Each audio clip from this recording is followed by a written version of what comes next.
Assalamualaikum warahmatullahi wabarakatuh. Bertemu lagi dengan Bu Amel di pembelajaran Bahasa Indonesia kelas 10.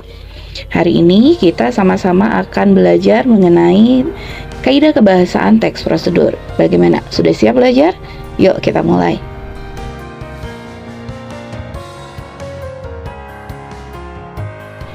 Kaidah kebahasaan teks prosedur yang pertama yang akan kita bahas yaitu ada kalimat imperatif. Nah, apa itu kalimat imperatif?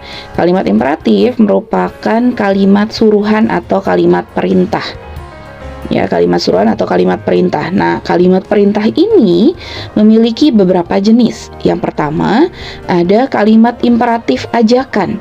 Kalimat imperatif ajakan memiliki ciri menggunakan kata you, mari, dan ayo. Contoh, ayo kita kerjakan soal ini bersama-sama.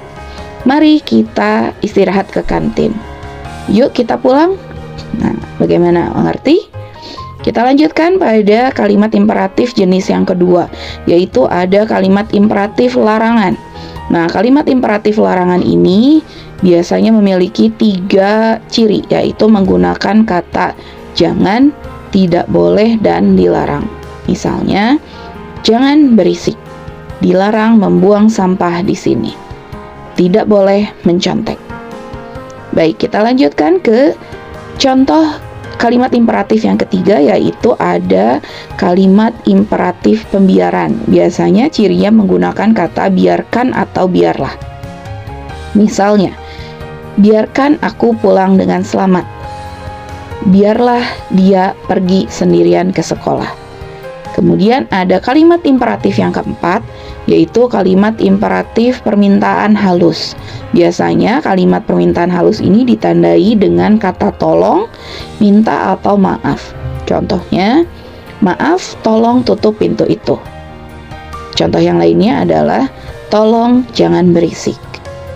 Baik, kita lanjutkan ke kaidah kebahasaan masih di imperatif yang kelima. Ini adalah kalimat imperatif yang paling umum, berisi kalimat suruhan atau imbauan. Biasanya ada partikel kan dan partikel lah. Misal, tutupkan botol itu, masukkan ke tasmu, buanglah sampah pada tempatnya. Nah, tadi sudah Ibu sampaikan mengenai ciri-ciri dari kalimat imperatif. Selain ciri-ciri katanya, kalimat imperatif juga ada satu ciri lagi, yaitu diakhiri dengan tanda seru. Ya, itu tadi mengenai kalimat perintah atau kalimat suruhan, kalimat imperatif beserta jenis dan contohnya. Kaidah kebahasaan yang selanjutnya dari teks prosedur ada kalimat deklaratif. Kalau tadi kalimat imperatif berisi kalimat perintah atau kalimat suruhan, maka kalimat deklaratif ini berisi kalimat berita. Apa itu kalimat deklaratif? Kalimat deklaratif merupakan kalimat berita yang berisi informasi. Tujuannya hanya untuk memberitahukan sesuatu, tidak ada maksud menyuruh atau memerintah. Biasanya diakhiri dengan tanda baca titik. Ya, contohnya, saya memakai kerudung berwarna coklat. Dia berkacamata. Nah, 2 kalimat tadi tidak ada maksud untuk menyuruh atau memerintah, tapi hanya memberitahu bahwa saya menggunakan kerudung berwarna coklat dan ada seseorang yang menggunakan kacamata. Bisa dimengerti ya? Kaidah kebahasaan yang ketiga ada numeralia. Apa itu numeralia? Numeralia merupakan kata bilangan. Jadi dalam teks prosedur, kalau kalian melihat satu kalimat dan ada angka di dalamnya, bisa dipastikan itu adalah numeralia. Angkanya seperti apa? Bisa macam-macam. Contoh, dia menggunakan sepatu berukuran 42. Tingginya 160 cm. Saya memasukkan 2 sendok makan gula pasir. Mari kita tambahkan 1 liter susu ke dalam adonan puding, dan seterusnya. Jadi kalimat-kalimat yang berisi angka di dalamnya bisa dipastikan kalimat itu adalah kalimat numeralia. Kita lanjutkan ke kaidah kebahasaan yang keempat, yaitu ada konjungsi temporal. Nah, konjungsi temporal ini merupakan kata hubung yang menyatakan urutan waktu atau urutan kejadian. Contohnya ada pada kata lalu, selanjutnya, sebelumnya, ketika, setelah itu, saat, ke-1, kedua, ketiga, pertama, terakhir, dan lain sebagainya. Contoh kalimatnya. Pertama, kita masukkan gula dan susu ke dalam adonan. Kedua, aduk rata adonan. Ketiga, kita tunggu sampai adonannya mendidih, dan seterusnya.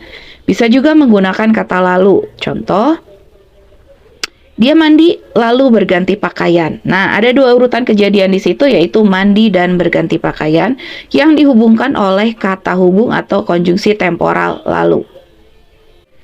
Kaidah kebahasaan yang terakhir dari teks prosedur adalah verba material.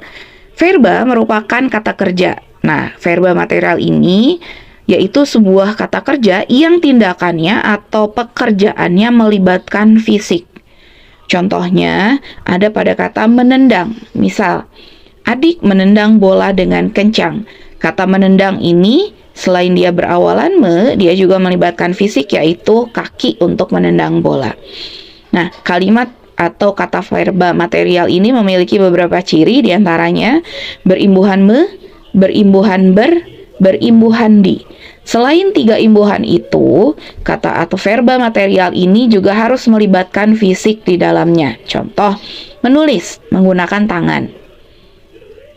Bekerja atau berlari menggunakan kaki. Berenang menggunakan seluruh tubuh. Dipukul menggunakan tangan. Dicubit menggunakan tangan. Dan lain-lain. Masih banyak contoh dari verba material yang lain. Mengerti ya? Baiklah, semua kaidah kebahasaan sudah kita pelajari bersama. Hari ini kita akan coba berlatih menganalisis kaidah kebahasaan yang ada di dalam teks prosedur. Nah, kalian sudah memiliki satu buku atau memiliki satu catatan mengenai teks prosedur yang sudah kalian buat sebelumnya. Nah, setelah itu kalian analisis sesuai dengan materi yang baru saja kita bahas. Hasilnya bisa dibuat menjadi teks visual atau menjadi teks infografis atau menjadi poster atau bentuk apapun yang kalian inginkan, seperti salah satu contoh yang Ibu sudah cantumkan pada slide selanjutnya. Selamat mengerjakan.